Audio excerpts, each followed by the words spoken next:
하늘도 흐리고 공기도 엄청 습하고. 리나시타의 장마가 왔어요. 말이 끝나기도 전에 비가 오네. 호랑이도 제 말하면 온다더니. 너무 추워. 눈이 오는 거야?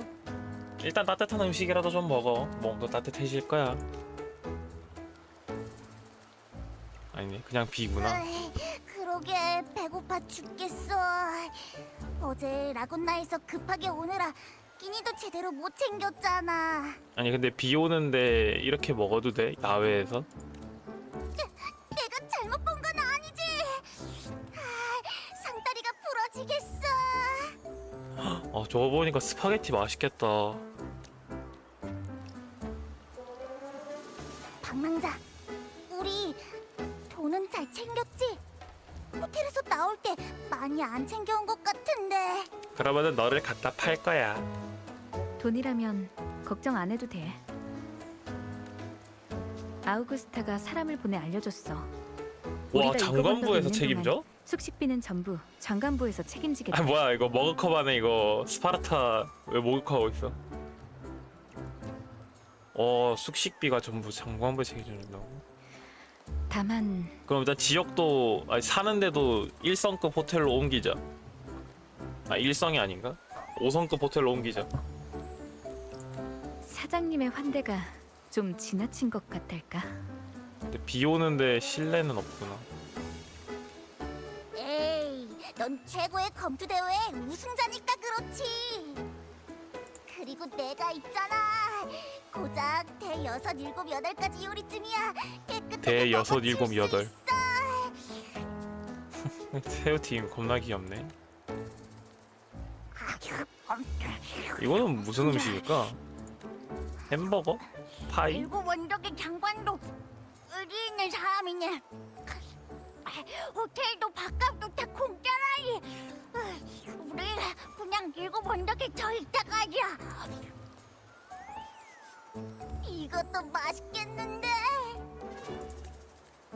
나중에 콜라보 카페 같은 거 열어서 명조에 나오는 음식들 파는 그런 거 해주면 안 되나? 임페라토르가 나한테 남겨준 게 대체 뭘까? 카르티시아가 나머지 메시지는 7언덕의 상귀스 사냥평원에 남겨져 있을 거라고 했어. 아 이게 그 공식 방송에서 나왔던 다음 지역 그건가 보네. 다음 지역이 이름인가 보네. 샹기스 사냥평. 종점까지 얼마 안 남았는데 속도가 오히려 느려진 것 같아. 조급해하지 마. 우린 이미 일곱 언덕에 다시 돌아왔잖아. 전엘 루파가 상기스 사냥평원의 하늘에는 사라지지 않는 흑조구름이 있다고 했어. 뭐더라. 그 만조 시기가 올 때면 많은 검투사들이 사냥평원에 가서 잔상을 사냥한다고 그랬는데.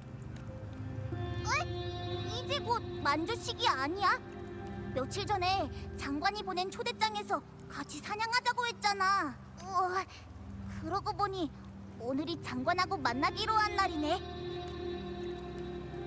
아침에 메시지를 받았는데 아우구스타가 직접 나서서 처리해야 할 급한 일이 있어서 오늘로 아우구스타가 잡아놓은 나설 약속을 미루게 정도면은 됐어. 아마 한동안 기다려야 할 것 같아. 되게 큰일인가 보네. 갑작스러운 소식으로 계획도 전부 엉망이 되고 뭔가 좀 불안해. 비도 오고. 그리고 아우구스타는 날 왜 사냥에 초대했을까? 최고의 검투 대회하고 관련된 거라면 사절한테도 물어봤는데 나 말고 다른 참가자들은 초대를 못 받았대. 어쩌면 그냥 너처럼 실력 좋은 사람이랑 겨뤄보고 싶은 걸지도 모르지. 일곱 언덕 사람들은 워낙 대결을 좋아하잖아. 그런 건가? 나루호도. 아우구스타와 많이 만나본 적은 없지만 그리 단순한 사람은 아닌 것 같아. 그리고 장관이라는 사람이 정말 이렇게 마음대로 행동해도 되는 걸까? 장관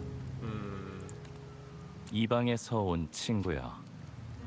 눈동자가 아주 맑으시군요. 사이비 안 믿는데요. 하지만 어떤 고민이 있길래 저 파랗고 높은 하늘처럼 눈부신 두 눈이 어두운 먹구름으로 가려진 걸까요? 칼날 위를 걷는 전사는 사소한 일로 고민하지 않을 텐데. 뭐야 이거 안대 밑에 피눈물 같이 자국이 나 있는데 염려하고 계시는 게 아니겠지? 저 높은 왕좌 위에 아니네. 앉은 그냥 문신 같은 그 거네. 존재라면 카피톨리누스 언덕의 제일 높은 곳 장관부의 창백한 돌담이 드리운 그림자 아래에는 수많은 어둡고 음험한 비밀이 묻혀 있죠. 누구신데 절 그 중에도 가장 복잡하게 뒤얽혀 있는 건 역시 권력 쟁탈이고요. 순수하고 존경받을 만한 장관이라도 분명 가혹한 수단은 알고 있을 테죠. 죄송한데 누구시냐니까요. 철과 피를 부어 만든 도시인 일곱 언덕에서 끝까지 순수하게 할 말만 왕좌로 하네. 올라가려는 사람은 스스로 도살장에 가는 어린 양과 다를 바 없으니까. 당신은 누구죠? 이렇게 착하게 착한 방랑시. 표정으로 물어봐. 네스토르라고 합니다. 방랑시인 네스토르. 이 계절에 내리는 비는 쉽게 그치지 않죠. 그렇다면 자연스럽게 합석하시는 거 봐라. 장관님에 대해 궁금하시다면 실례지만 이번 기회를 빌어서 최고의 검투 대회의 우승자에게 작은 힘이라도 보탤 수 있다면 전 네스토르에게는 더 없는 영광이 될 겁니다. 밥 사달라는 거 아니야? 나 밥을 못 먹었어요 방랑시인이랑. 근데 당신 꼭 돈 많다며요 이러면서 밥 사달라고 이러는 거 아니야? 어떻게 방랑자가 우승자라는 걸 아는 거야? 장관 일도 그렇고. 이 두 눈, 우리 말소리가 너무 컸었나? 보고 듣는 것만이 만물을 관찰하는 방법은 아니거든요. 오감에 의존하는 건 단지 사람들이 습관처럼 자연스럽게 선택한 것일 뿐이지 유일한 길은 아니죠. 사실 전 요즘 새로운 영웅의 시를 쓰기 위해 아우구스타. 영감을 찾던 중이었거든요. 마침 이 작품의 주인공이 일곱 언덕의 현 장관님 아우구스타고요. 그래서 장관님에 관한 일이라면 아는 게 좀 있죠. 제 직감이 말하는데 당신과 그녀의 이야기가 머지않은 미래에 펼쳐질 거예요. 동행자에 대해 미리 알아두는 것도 나쁘지 않을 것 같은데요. 본인한테 들어야 되는 거 아니야? 남한테 그 사람 얘기 들으면 좀 그렇지 않아? 나랑 내 친구가 있는데 근데 얘는 아우구스타의 친구도 아니잖아. 근데 그런 것도 아닌 사람한테 아우구스타는요 이러이러해요 라고 들으면은 내가 아우구스타라면은 걔는 뭔데 나를 그렇게 얘기했지? 라고 생각할 것 같은데. 뭐 사람마다 그런 생각은 다를 수 있으니까 나는 잘 모르겠어. 아우구스타.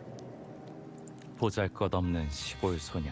그러니까 이것부터 예의가 없는 거 아니야? 평범한 보잘것없는 시골 백명자. 소녀라는 것도? 귀족의 보호를 받지 못한 서민. 뭐 뒤에를 이리때가 띄워주기 위해서 직실거리는 앞을 사실대로 이 일곱 표현한 걸 언덕 수도 있는데. 성에서 밝은 길을 이룩한 개척자. 찬란하고 뜨거운 태양이 되기 전의 항성은 단지 우주 속의 어두컴컴한 먼지에 불과한 법이죠.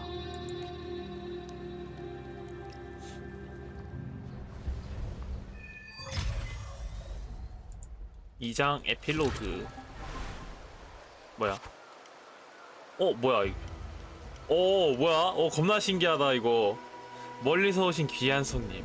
저와 아우구스타의 잊혀져가는 과거를 들여다보시죠. 하지만 남의 입을 빌린 이야기라면 조금 지루하겠죠? 뭘 하려고요? 혹시 다른 방식으로 이야기를 전할 수 있나요? 이야기를 듣는 자를 그 과거의 주인공으로 삼는다면 어떨까요? 그러면 당신이 듣지 못했던 소리들과 보지 못했던 장면들이 바로 손에 닿을 듯 가까워질 테니까요. 계속하기. 지금 이 순간 당신은 아우구스타입니다. 그녀의 과거를 그대로 겪게 될 것이고 그녀가 내렸던 선택들도 다시 마주하게 될 거예요. 그러니 잠시만 당신의 이름을 내려놓아 주세요. 이건 코스프레를 하자는 건가요? 좋아요. 물론 아우구스타의 이야기는 이미 정해져 있어요. 그래서 당신이 어떤 선택을 하든 그 선택은 현실에 영향을 미치지 않아요. 하지만 여전히 조심해야 해요. 운명은 종종 뜻밖의 일로 인해 정해진 궤도를 벗어나 갑자기 멈추기도 하니까요. 그러니 선택의 순간에 신중하게 고려하길 바랍니다. 과거의 선택이 늘 최고의 선택일 순 없죠. 알겠어요. 자, 이제 이야기의 막이 열립니다. 복잡한 생각을 잠시 내려놓고 제가 아우구스타라는 소녀의 이야기를 들려드리겠습니다. 자신이 아우구스타라고 암시한다. 난 아우구스타다. 지금은 따뜻한 빛이 당신의 시야를 흐리게 하고 당신은 천천히 눈을 감았습니다. 다시 눈을 뜨자 한 가냘픈 소녀가 검을 꼭 쥔 채 놀란 새처럼 떨며 폐허 속에 서 있습니다. 7원더의 검투사 몇 명이 그녀의 곁을 지키고 있습니다. 계속하기. 얘야, 너 혼자니? 무서워하지 마라. 흑조로 인해 네 고향이 파괴됐다는 걸 잘 안다. 우리 널 도우러 온 거야. 지금 검을 들고 겁에 질려 있다니까 소심하게 바라보는 게 아닐까? 다른 선택에 따라 대응하는 속성값이 변경됩니다. 이게 뭐야? 명성이라는 건가 이게? 배가 고프겠지? 자, 이 음식들을 먼저 먹어. 다 뜬다. 거절한다. 나는 못 믿을 것 같은데? 흑조를 당한 상태면 거절한. 슬퍼서 입맛이 없다. 얘야, 이거보다 선으로 데려다 줄게. 다음 재난이 언제 올지 아무도 몰라. 이미 폐허가 되어버린 곳을 바라보는 건 아무 의미가 없어. 네가 이 담벼락을 수천 번 보수해봤자 흑조 앞에선 우리는 한없이 보잘것없는 존재일 뿐이야. 너에겐 그것에 대항할 힘이 없으니 검을 들고 우리와 함께 가자. 단호하게 겁을 뭉켜줘야지. 검투사들은 고개를 흔들며 당신의 어깨를 두드렸죠. 그들을 따라이 결정한다. 이럴 땐 따라가야지.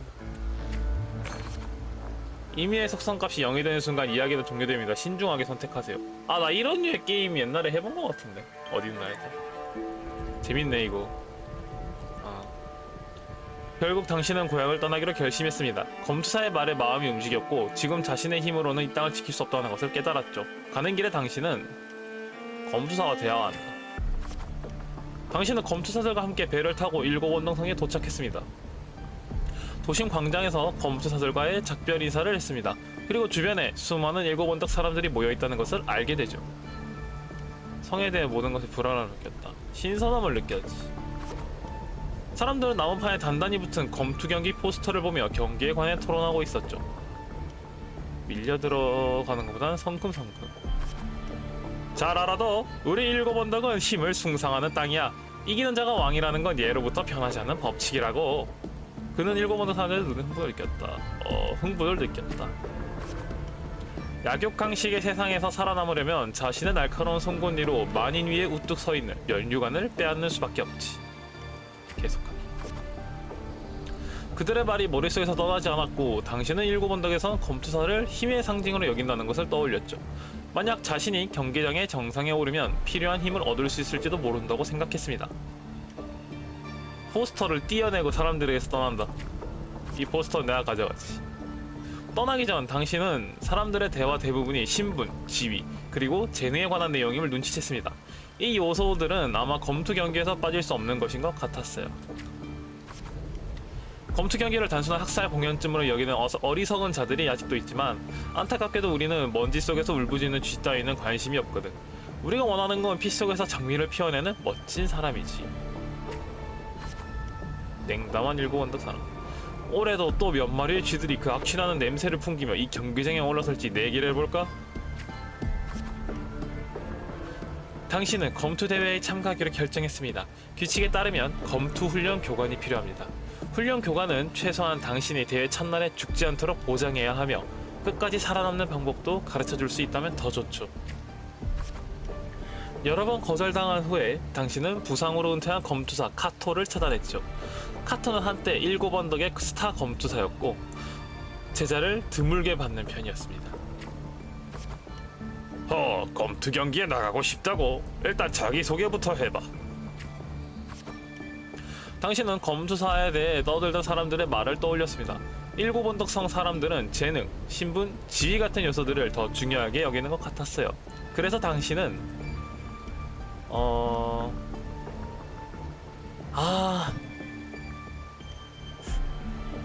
신분, 재능, 신분, 지위를 중요하게 여기잖아.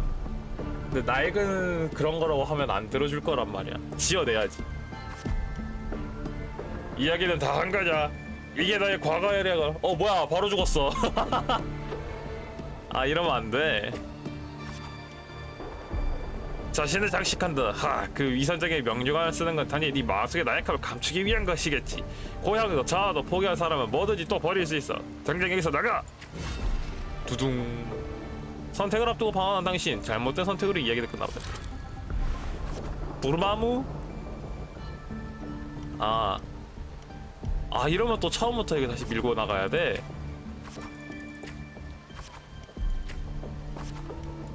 예.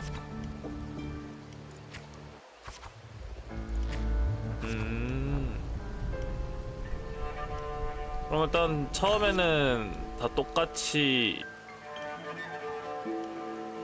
하고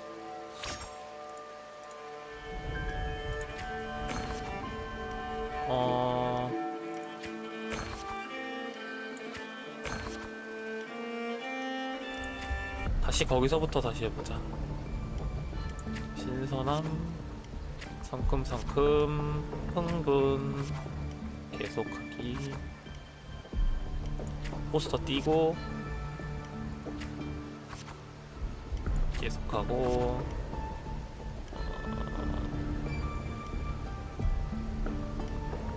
무시하고 계속하고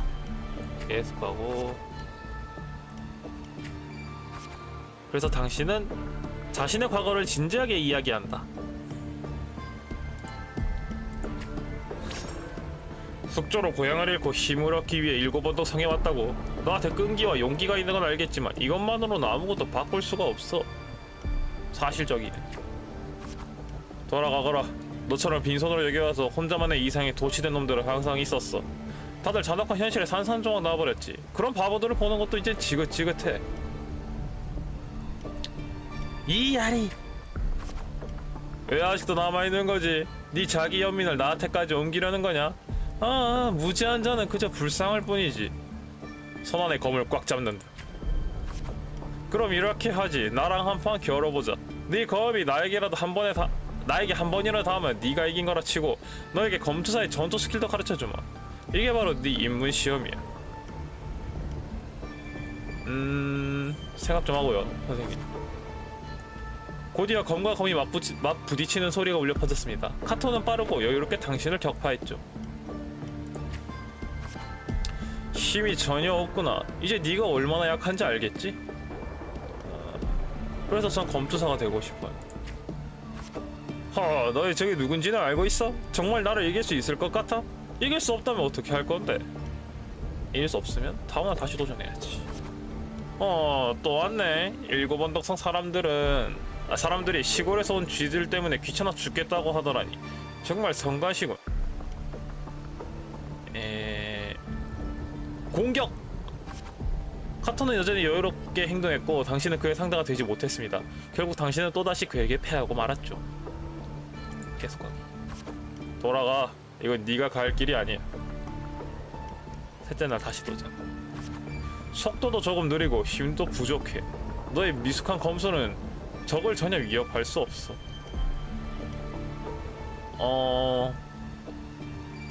속도가 중요할까? 강해지면 된다. 너무 두루뭉술한가? 빨라지면 된다. 빨라지면 돼요. 그게 전부야? 참 순진하군. 그림자 속에 숨어있는 쥐는 결국 빛을 볼 수 없어. 승패는 이미 결정났어. 네가 진 거야. 몇째 날 또 도전하기. 아직도 포기할 생각이 없나? 차라리 네 검을 팔아서 먹을 거라도 사는 게 나을 텐데 말이지. 또 도전. 지친 몸을 이끌고 다시 카터 앞에 선 당신은 몸은 이미 한계에 달해 있었습니다. 난 버틸 수 있어. 검이 바람을 가르며 당신을 스쳐 지나간 순간 마치 오랜만에 고향에 돌아온 듯한 기분이 들었어요. 부드러운 햇살이 거대한 오크나무의 푸르른 가지와 잎사귀에 내리쬐고 친구들의 즐거운 웃음소리와 부모님의 다정한 부름이 들려왔죠. 하지만 다음 순간 뼛속까지 스며드는 한기가 당신을 덮쳐왔어요. 이 느낌은 너무나 익숙했죠. 머릿속에서 생각이 폭발적으로 떠올랐고 손은 이미 본능적으로 검을 꽉 쥐고 있었습니다. 여기서 멈추면 안 돼. 카터의 약점을 잡아 드디어 당신의 검이 그의 몸에 닿았어요. 카터는 자신의 검을 당신에게 준 후 돌아서서 떠나려고 했는데 카토를 부른다. 아저씨, 7언덕에선 승자가 패자의 무기를 가져갈 수 있다. 힘의 정복을 뜻하지. 이 검은 너에게 주마. 정복. 네가 그 면류관을 물어뜯기로 결심했다면 쉽게 쓰러져서는 안 돼. 네 이름이 아우구스타라고 했지. 맞아요. 제 이름은 아우구스타예요. 하지만 경기장에 발을 들이는 순간 네 이름은 사라질 거야. 그곳에선 관중들은 네 이름 대신 번호나 문자, 심지어 야수의 이름으로 널 부를지 몰라. 준비가 다 됐어요. 마지막까지 버텨낸 승자만이 사람들에게 자신의 진짜 이름을 알릴 수 있거든. 그때쯤이면 모두가 네 이름 아우구스타를 외칠 거야. 재능, 지위, 신분, 그 어떤 것도 너를 속박할 수 없고 너는 모든 이들의 마음을 사로잡고 모든 박수를 차지하게 될 거야. 내가 그 모습을 볼 수 있는 날이 올까? 사람들이 제 이름을 기억하게 할 거예요. 내일 훈련 시간 6시 바로 이곳에서. 처음 마주한 도시.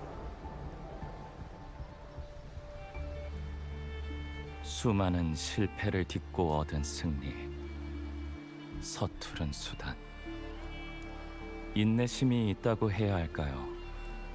아니면 고집스럽다고 해야 할까요? 그것도 아니라면 모든 것을 잃은 소녀에게 남은 유일한 선택이었다고 할 수도 있겠죠.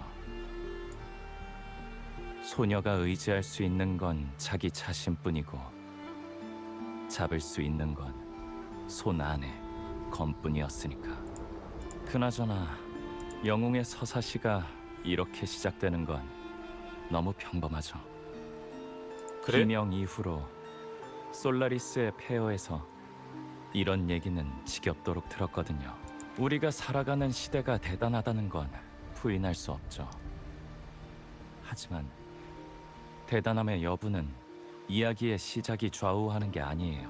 용기, 영광, 숭고함. 이런 불멸의 가치는 역사의 비석에 새겨져 있다고 바로 얻을 수 있는 게 아니니까. 그것들은 실처럼 가볍고 바람처럼 희미하며 소리 없이 운명의 길목을 드나들면서 보잘것없는 선택 하나하나에 끝없이 매달리죠. 왜 그래 포포? 그냥 왠지 신기한 느낌이 들어서. 우리가 경기장에서 만났던 장관한테서 이 시인이 말하는 아우구스타의 모습을 떠올리기는 어려워서 말이야. 뭐 과거니까 그럴 수 있지. 신분도 지위도 재산도 없이 고향을 떠나 카피톨리누스 언덕의 영원한 도시에 당도한 소녀. 원하는 것은 오직 힘뿐이라. 그 소녀가 지금 같은 성과를 거둘 거라고는 아무도 예상하지 못했겠죠. 아니요, 오직 한 사람은 예상했을 거예요. 카토 말씀이신가요? That's right. 그럼 당신은 그 마지막 도전이 사실 카토가 준 기회라는 건가요? 그동안 쏟아낸 가혹한 말들도 단지 아우구스타의 투지를 자극하기 위한 것들이었고요.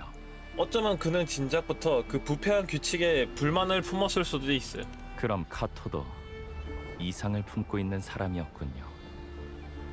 아무런 자질 없는 소녀를 믿었으니 말이죠. 자, 이 문제는 잠시 묻어두고 일단 지켜보실까요?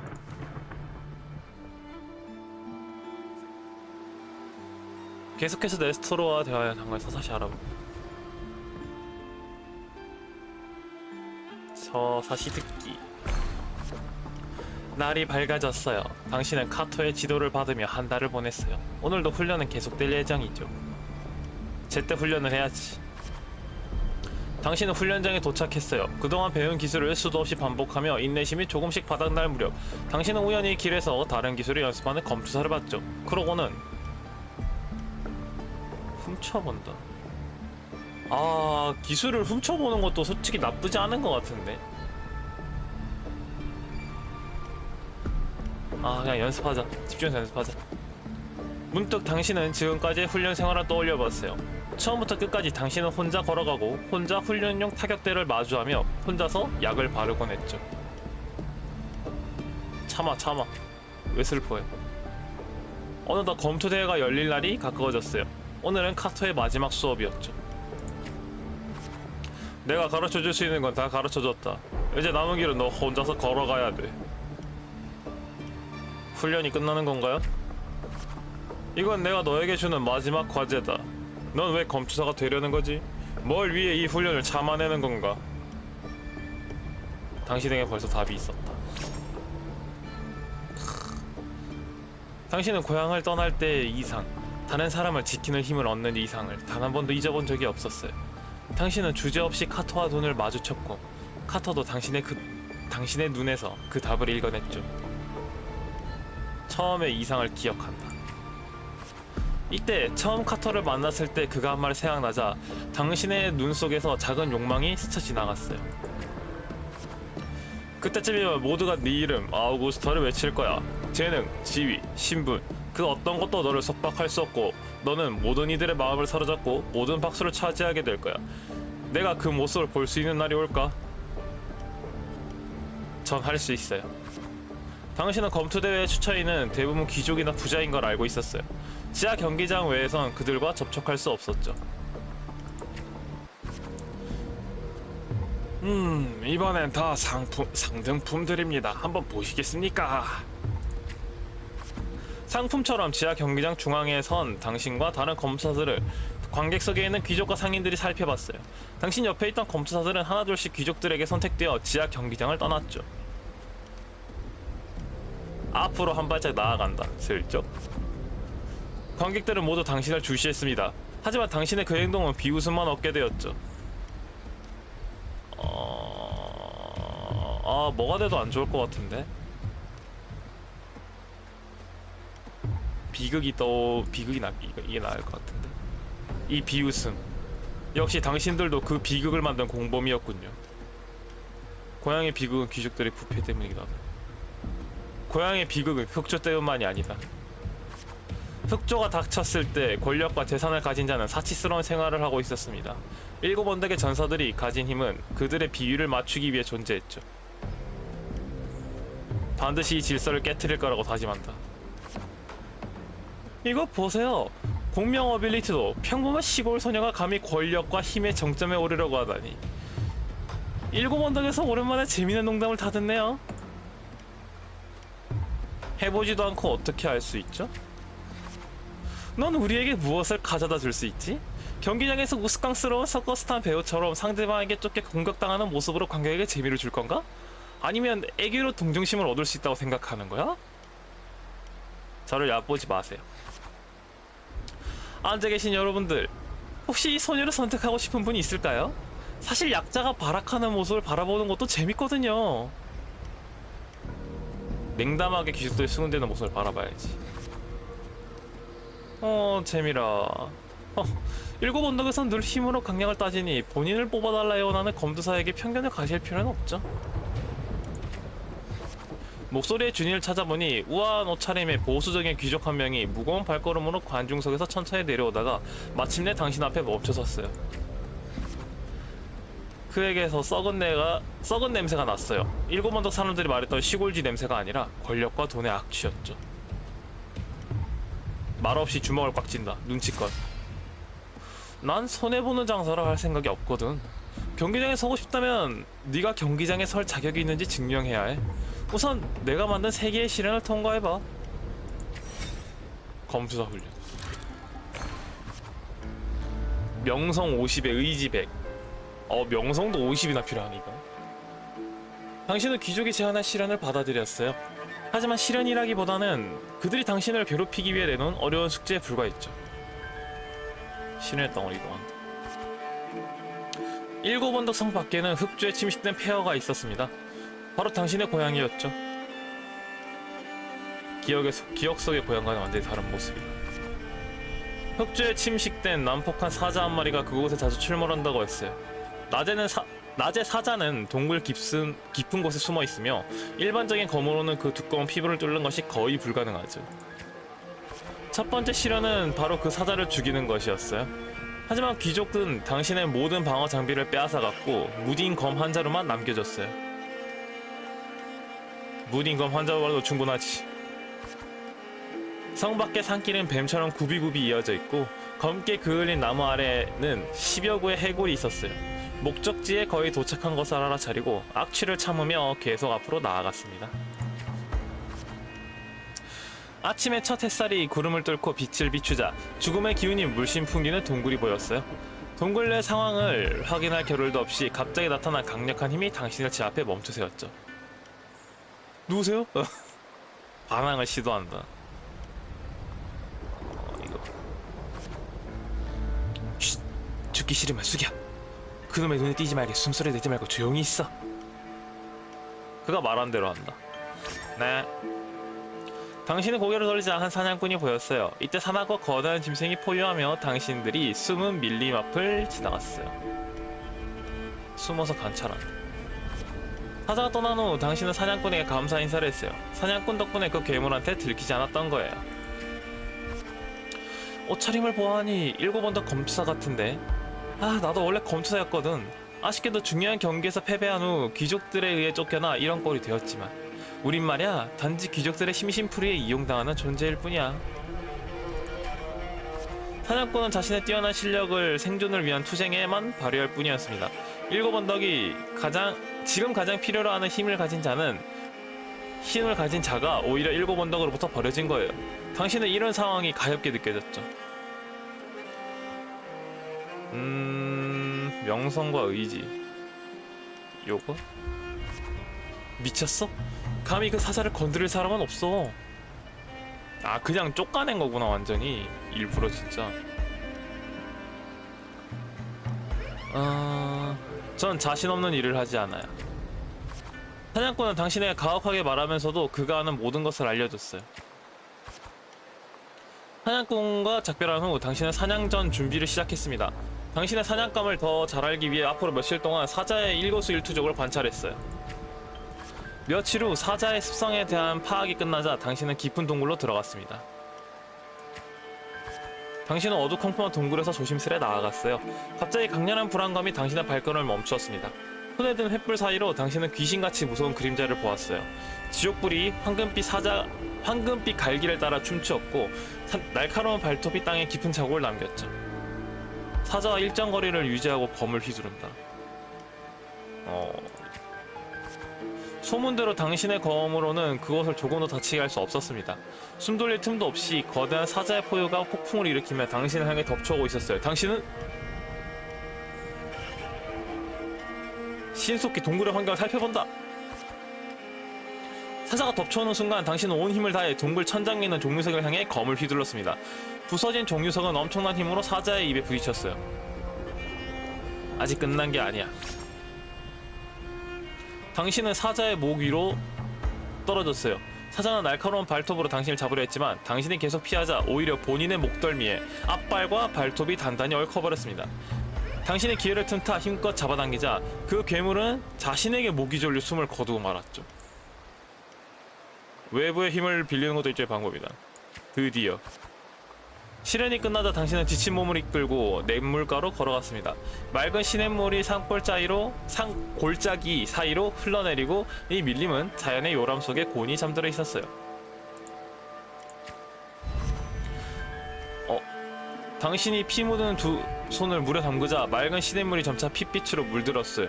새와 물고기는 모두 당신에게서 멀어졌고 산림은 당신의 존재에 안절부절 못하고 있었습니다. 그것들이 나의 힘을 두려워하는 건가? 그것들이 나를 두려워하는 걸까? 나를 두려워하는 건가? 당신은 생물의 당황한 모습을 처음 보고 깨달았죠. 힘은 사람에게 두려움을 가져다 줄 수 있는 것을. 더 많은 힘을 갈망한다. 당신은 쉬지 않고 다시 귀족에게 갔어요. 그는 당신에게 두 번째 시련의 내용을 알려줬습니다. 두 번째 시련이 쉽지 않다는 건 저도 알고 있어요. 미친 사자 한 마리를 쓰러뜨리는 건 그저 사소한 업적일 뿐이야. 7번등의 전사들은 목숨이 2개라는 걸 너도 잘 알고 있겠지? 카토에게 들어본 적이 있는 것 같다. 하나는 부모로부터, 다른 하나는 검으로부터 주어지지. 검투사들이 들고 있는 검이 경기장에서 그들에게 주어진 목숨인 셈이지. 그치, 못 싸우면 죽으니까. 두 번째 시련은 나에게 100개의 목숨을 가져오도록. 맞아? 네가 경기장에 설 자격이 있다는 걸 나에게 증명하라는 거야. 경멸한다는데 몸을 돌리고 받아들이겠다고 손짓한다. 냉정하게 받아들인다. 검투대회 입장권을 위해 당신은 두 번째 시련을 받아들였습니다.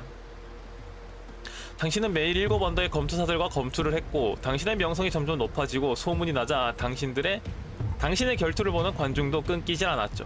그들은 당신이 누군지에 관심조차 없었어요. 그저 당신이 언제 쓰러질지 궁금할 뿐. 와, 또 그 소녀야. 지금까지 계속 이길 거라고 예상 못했어. 근데 여린 몸으로 과연 그 많은 검을 버틸 수 있을까? 눈앞의 상대에게만 집중한다. 당신은 이런 시끄러움에 익숙해졌고 관중들의 함성에 당신의 피로를 삼켜버렸습니다. 당신의 검이 상대의 목을 겨눈 순간 승부는 이미 결정났어요. 사리를 거둔다. 당신은 계속해서 검수사들에게 도전했어요. 패배자들은 하나둘씩 무릎을 꿇고 두 손으로 영광을 상징하는 검을 당신에게 바쳤습니다.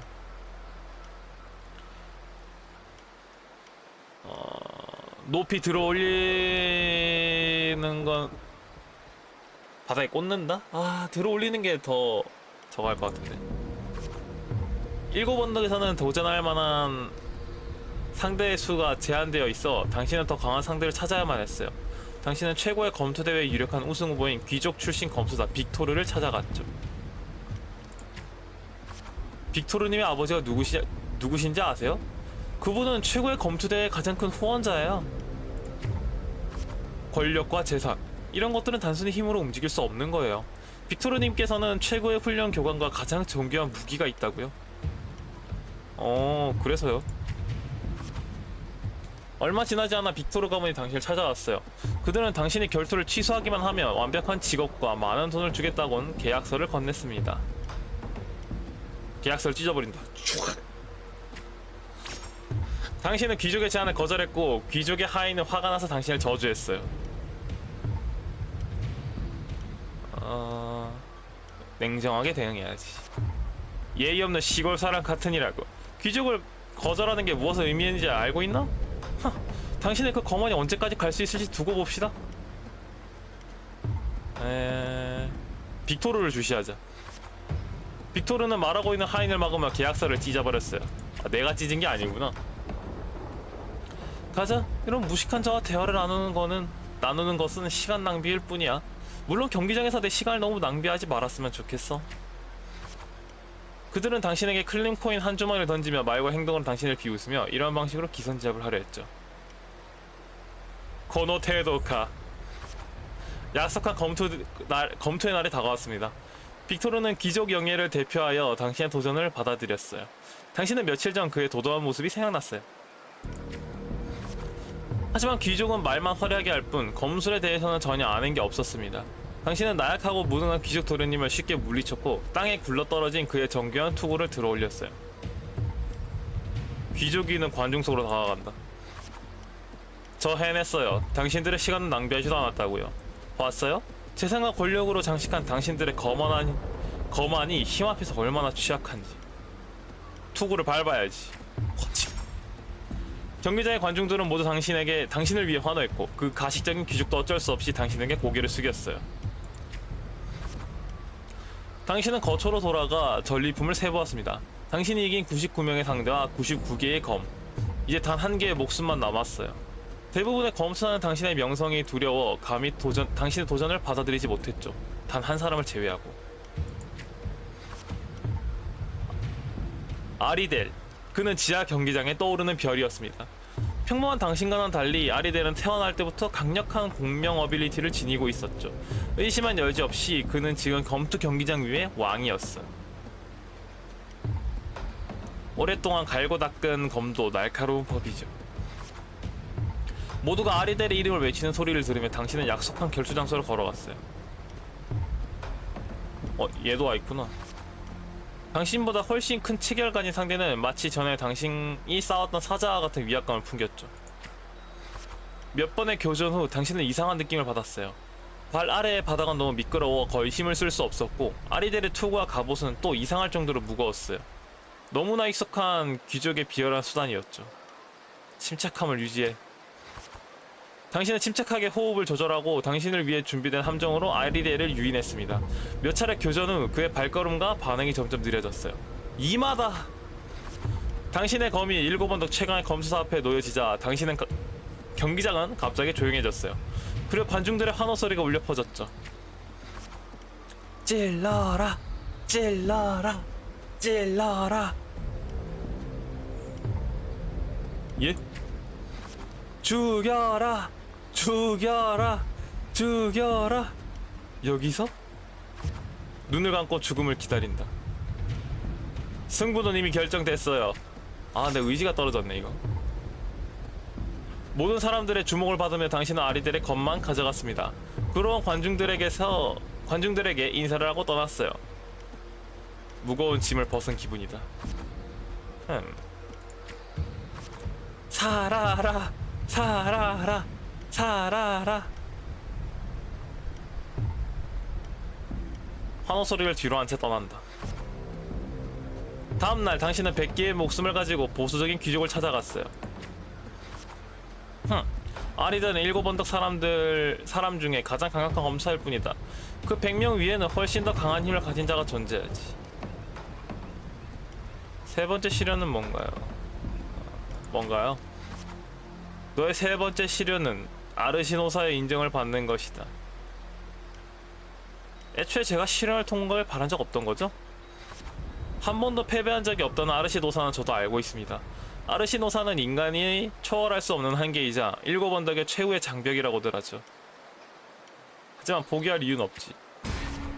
하지만 당신의 피에 흐르는 승리에 대한 갈망을 일깨워주는 건 바로 이 불가능해 보이는 시련 대결이었어요. 당신은 7언덕의 수호했고 아르시노사와 마주하는 이 세 번째 시련을 받아들였습니다.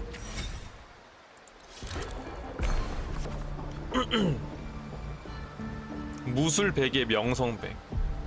시련 전날 당신은 다시 훈련장으로 돌아갔어요. 카토를 기다리는 동안 당신은 자신도 모르게 익숙한 타격대 앞으로 나가갔죠. 이 타격대는 당신의 힘을 쫓는 길에서 당신과 가장 오랜 시간을 함께한 친구였어요. 무술과 명성을 올리면 이걸 해야지. 베어버리고 과거와 작별 인사를 한다. 스릉. 어때? 쉽지 않은 길이었지. 넌 이 길에서 무엇을 보았니? 힘은 파괴성을 가지고 있어요. 이건 정복을 상징하는 인류의 가장 오래된 질서란다. 아우구스타, 나는 네 마지막 시련을 지켜보며 네 이름을 외칠 거다. 아리가또. 당신은 거처로 돌아와 방 안에 쌓인 검들을 바라보았어요. 이 전리품들이 힘과 정복을 상징하긴 하지만 어떻게 해야 세상이 당신의 힘과 정복을 알게 할 수 있을까요?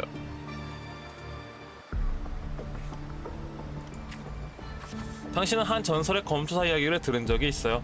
그 검투사는 승리할 때마다 상대의 검과 자신의 무기를 함께 녹였다고 하죠.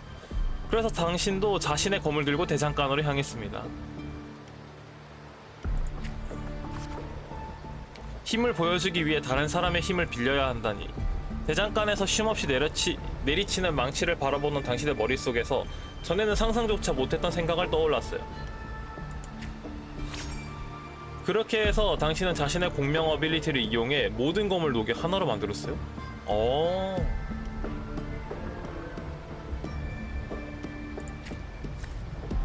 당신의 공명 어빌리티는 다른 공명자에 비해 평범했어요. 하지만 이 보잘것없는 힘도 대장간의 용광로와 망치보다 나았습니다. 뭔가를 융합하는 어빌리티인 건가? 드디어 실현의 날이 다가왔어요. 당신은 새로 녹여 만든 검을 들고 경기장 중앙에 들어서자 12개의 돌기둥 꼭대기에서 청동 나팔이 동시에 울려 퍼졌죠. 모두가 인간의 힘으로 과연 아르시노사를 움직일 수 있을지 지켜보려 했습니다. 갑자기 거대한 위압감이 관중성의 함성을 차단하고 휘날리던 귀족 깃발을 떨어뜨렸어요. 휘날리던 귀족 깃발이 떨어졌어요. 거대한 그림자가 당신 주위에 햇빛을 완전히 가렸죠. 아르시노사가 나타났어요. 요거. 아르시노사가 깨어났어! 관중석의 한 귀족이 소리쳤어요. 아르시노사가 침묵을 지키며 당신과 마주서서 두 눈을 천천히 뜨고 당신을 차갑게 응시하고 있었죠. 검자루를 꽉 찐다. 아르시노사는 갑자기 꼬리를 휘둘려 돌기둥을 부수었고 당신은 날아오는 자갈을 피하기 위해서 몸을 굴렀어요. 왼쪽 어깨가 서늘한 게 옷이 찢어진 것 같았죠. 먼저 공격? 관중석에서 터져나온 함성은 사자의 포효에 의해 차단되었습니다. 음파가 모래먼지를 휩쓸며 당신의 귓가를 스쳐 지나갔고 입 안에선 피맛이 느껴졌죠. 상처는 나중에 처리하고 일단 참는다. 두 번째 공격은 예고 없이 찾아왔어요. 아르시노사의 앞발이 땅을 내리치는 순간 반응할 겨를도 없이 오로지 손에 든 검으로 맞설 수밖에 없었어요. 이 검에 나의 모든 것을 바친다. 당신은 아르시노사의 맹렬한 공격을 버텨냈어요. 아르시노사가 힘을 너무 많이 떨어지는데? 아르시노사가 힘을 빼려는 순간 당신은 기회를 잡아 검으로 오른쪽 앞다리에 오래된 균열을 정확하게 찔렀습니다. 그러자 황금빛 피가 경기대를 물들였어요. 아르시노사를 바라본다. 아르시노사가 공격을 멈추고 당신에게 몸을 숙였습니다. 그의 갈기가 피 흐르던 당신의 뺨을 스쳤어요. 이때 관중석에서 박수 소리가 우레처럼 터졌고 사람들은 당신의 이름을 외치며 박수갈채로 당신에 대해 경의를 표했죠. 전 아르시노사의 인정을 받았어요. 이 소리들은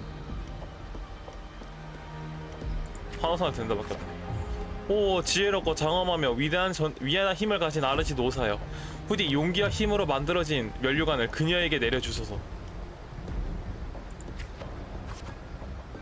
승자의 외침이 대지의 맥박과 공명할 때 우리는 인간의 불씨가 7언덕에서 타오르는 것을 볼 수 있네. 해와 달도 이 놀라운 힘을 목격하였네. 그녀가 7언덕을 위해 헌신한 위대한 이야기를 목격하였네. 높은 축대가 올라오자 당신은 아르시노사의 인정을 받은 후 7언덕 사람들이 당신을 위한 특별한 시상대를 마련한 것을 깨달았죠. 모두가 나에게 인사를 올린다. 당신은 최고의 검투대회를 거치지 않고 바로 우승자가 되었습니다. 비록 이미 수많은 검투사와의 대결을 승리하긴 했지만요. 모두가 주목하는 이 순간 영광도 당신에게 경의를 표했죠. 자신의 검을 높이 들어올린다. 우승자라는 정상에 오른 당신은 긴장이 풀린 후에야 부상의 통증을 느꼈어요. 약간 웃고 있는 것 같다, 아르시노사. 아니네, 무표정이네. 그래. 당신의 힘으로 이 썩어가던 질서를 깨뜨렸으면 힘으로 새로운 질서를 만들 수도 있는 거죠. 이를 통해 검투사들의 힘이 올바르게 쓰이도록 하고 약하고 힘없는 이들이 더 이상 죽음에 떨어지지 않게 하며 고향의 비극이 다시는 반복되지 않도록 할 수 있죠. 하지만 이것을 유지할 근본을 잃고도 힘으로 세운 질서가 과연 굳건할 수 있을까요? 당신은 문득 불안해졌습니다. 됐습니다. 이런 무의미한 생각에 시간을 낭비할 수는 없습니다. 이제 당신의 검과 명예, 심지어 2개의 목숨까지 모두 7언덕에 바쳐야 할 테니 7언덕 꼭대기의 선자. 목이야.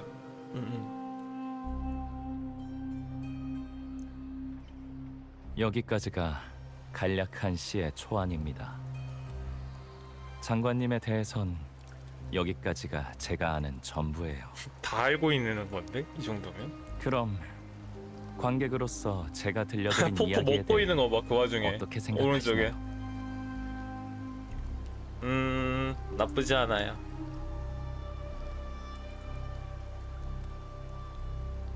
너그러운 관객이시군요. 칭찬 감사합니다. 살짝 아까 입꼬리 올라가는 거 봐. 저는 단지 말이나 시집기에 재간이 있는 이름 없는 자일 뿐. 진정으로 시에 생명을 불어넣는 건 운명의 길을 걷는 불굴의 영혼들이지만요.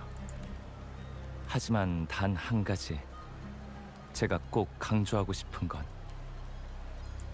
제가 들려드린 이야기로는 장관의 모든 걸 알 수 없다는 겁니다. 그건 맞지. 시로 표현할 수 있는 건 아직도 극히 먹고 있네 포포. 제한적이죠. 사람이나 사건, 사물의 진짜 모습은 항상 문자로 표현할 수 없는 곳에 존재하니까요.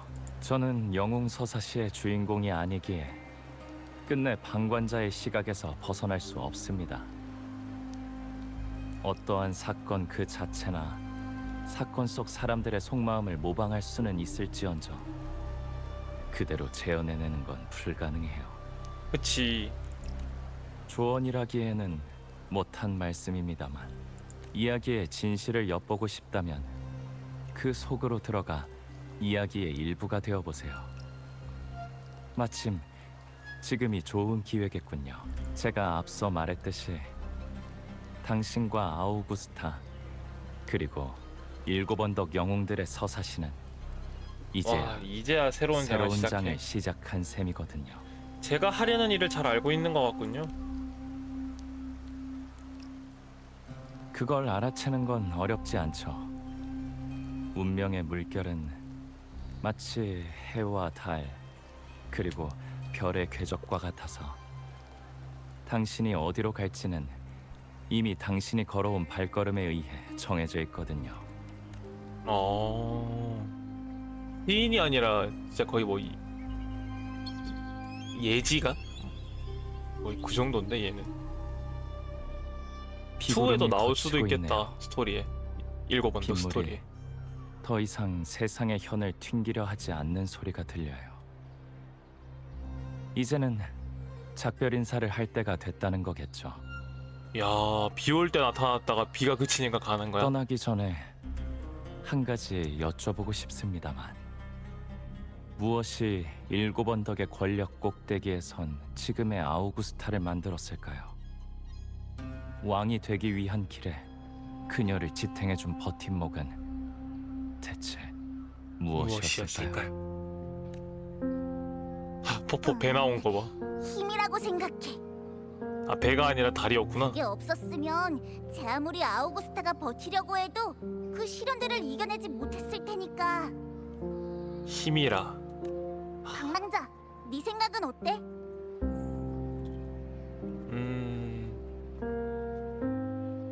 강인함?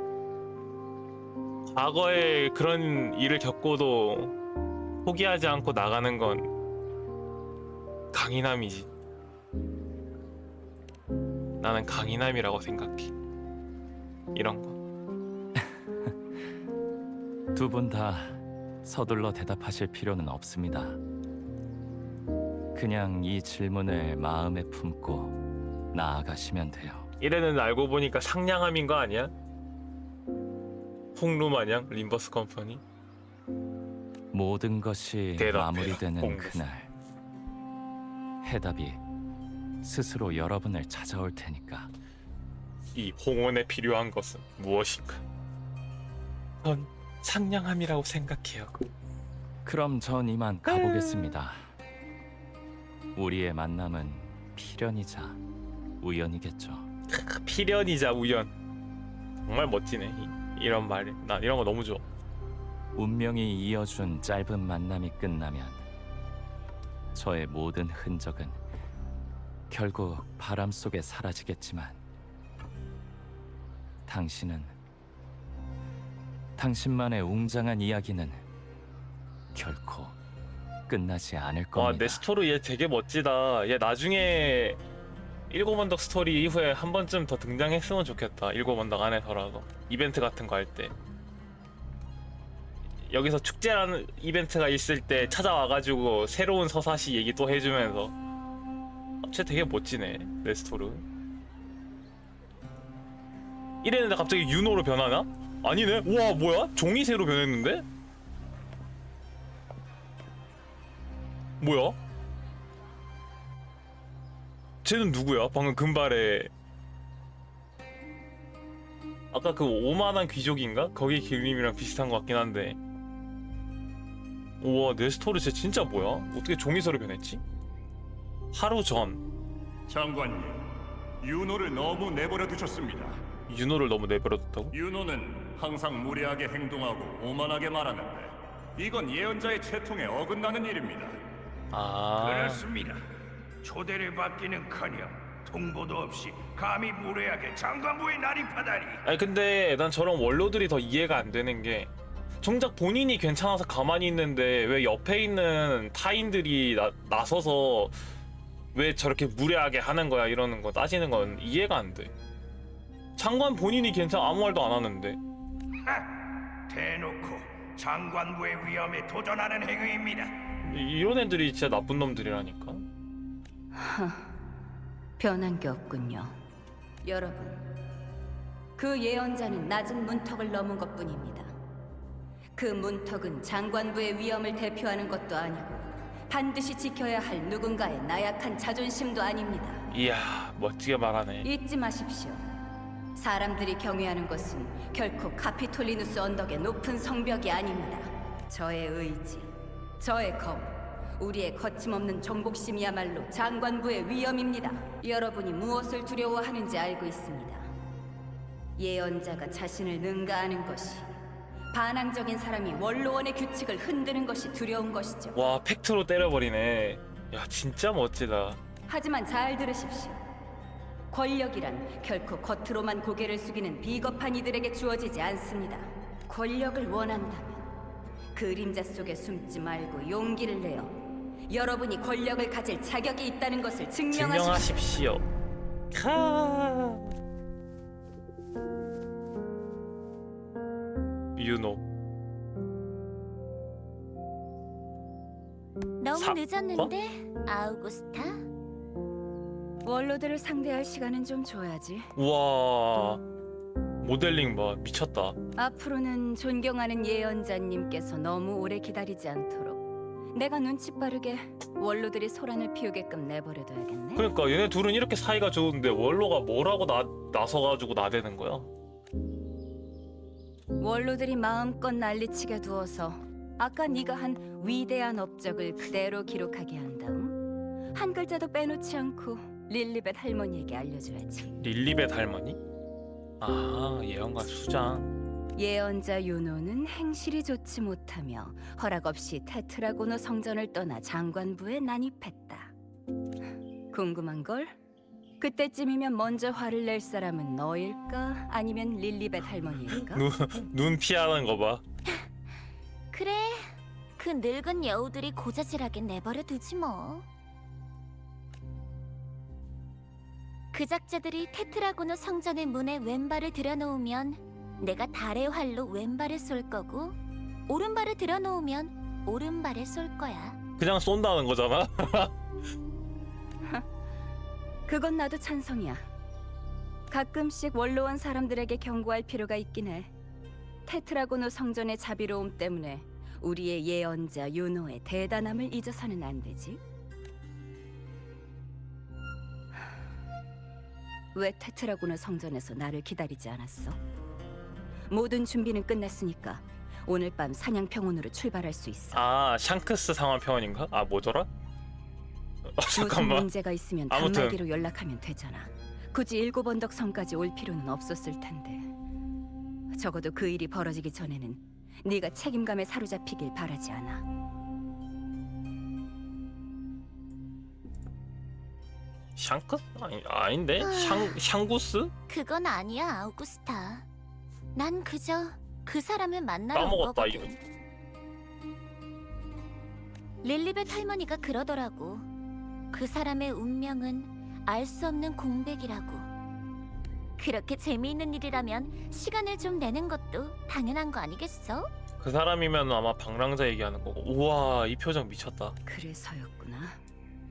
안타깝지만 라군나에서 온 배는 내일 아침에야 도착할 텐데 그때 우린 이미 사냥 평원에 있을 거고. 치, 짜증나네. 아닌가? 그 사람이 방랑자가 아닌가? 라군나에서 오는 배? 가끔은 인내심도 좀 가지라고.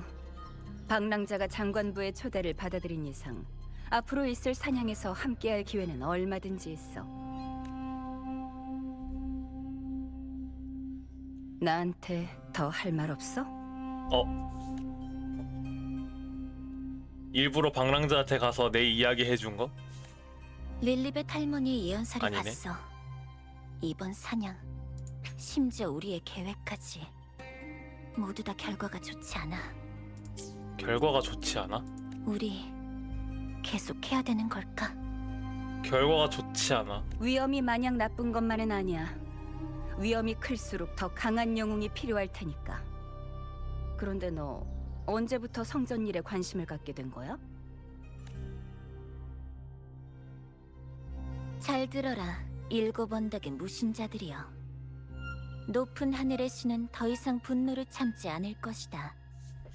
만약 일곱 언덕의 왕이 다시 한번 신의 뜻을 무시한다면 파멸이 곧 일곱 언덕의 운명이 되리라.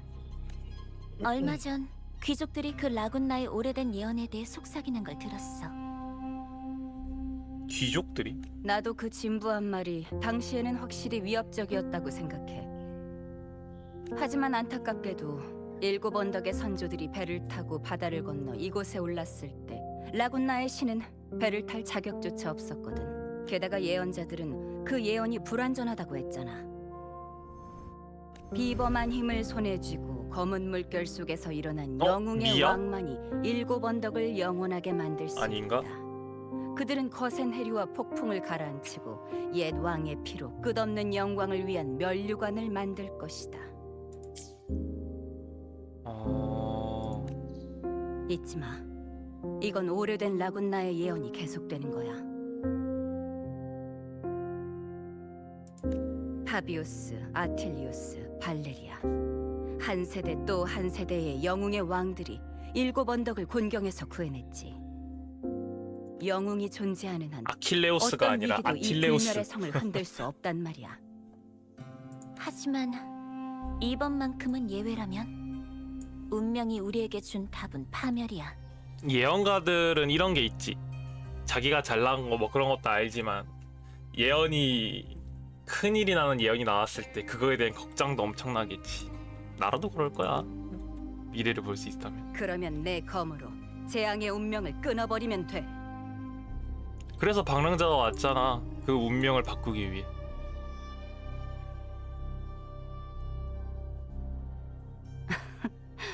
지금 윤호가 본 예언이 아우구스타가 죽는 미래를 본 건가? 왜 웃어? 이렇게까지 걱정하는 거 보면. 천하의 예언자 윤호도 겁을 먹을 때가 있구나 싶어서. 뭐 괜찮아. 무서우면 무리할 필요 없어. 앞으로의 일은 나 혼자면 충분해. 원래 예언가들이 잘못된 결과로 자기가 죽은 거나 그런 거보다 자기의 소중한 사람이 죽을 때를 더 무서워하니까. 존경하는 예언자님, 테트라고노 성전에서 제 개선 나팔을 기다려 주십시오. 무섭다고? 누가 무섭대? 너야말로. 설마 날 두고 혼자 모든 걸 짊어지라는 건 아니지? 근데 니네끼리 그럴 필요가 없어. 왜냐면 우리에겐 방랑자랑 카르티시아도 있거든. 좋아. 어차피 넌 날 찾아오게 될 테니까. 나 참 부정할 수 없는 사실이네. 역시 이 사냥은 나 없이는 안 되는 거지?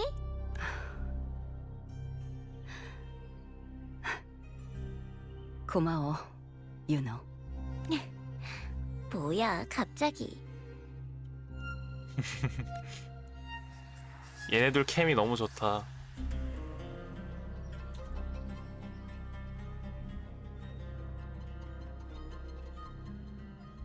높은 하늘에 폭풍이 다가오고 있어. 가자, 윤호. 나의 친구여. 폭풍을 맞이하는 가장 좋은 방법은 그 휘몰아치는 바람 속으로 들어가는 거야. 야 멋지다. 와 멋지긴 진짜 멋지네.